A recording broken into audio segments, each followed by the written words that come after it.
Hai korang, untuk video hari ni Ali nak tunjuk dekat korang cara pemasangan dengan kita punya mountain bike.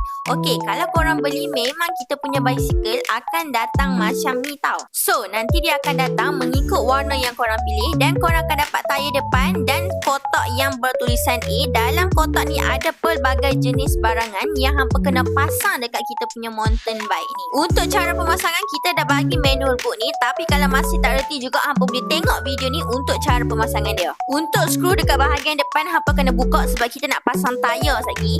Dan kita punya bearing ni hampa kena lekat dekat tayar dan jangan lupa kunci untuk ke semua skru tau supaya dia tak terkelak semula. Hampa ikut je step yang dalam video ni sebiji-sebiji. Jangan lupa kunci bagi dia ketat-ketat. Lepas dah kunci kita punya bearing ketat-ketat, hampa jangan lupa pasang kita punya tayar dekat bahagian hadapan tau. Make sure kunci dia punya tayar ketat-ketat menggunakan spanner yang kita bagi. Step kedua, pasang sahaja besi dia masuk ke dalam seat dan kita kunci seat kita ketat-ketat untuk letak dekat bahagian seat. Jangan lupa kunci supaya dia tak bergerak tau. Dah kunci ketat-ketat, dah ngam, barulah selesa nak duduk. Yang ni pula cara pemasangan kita punya handle tak. Hampa buka sahaja skru keempat-empat, dah pasang handle dia, kunci balik semula, bagi dia ketat.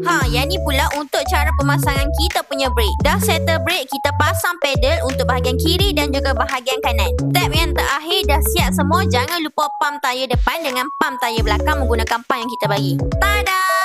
Dah pun siap, dah settle, dah boleh naik, dah pergi ronda-ronda. Nampak tak Kak Abang? Memang sangat-sangat best. Bicycle ni ada tongkat dan yang ni untuk ketahanan dia punya brake dan dia ada gear yang hampa boleh adjust.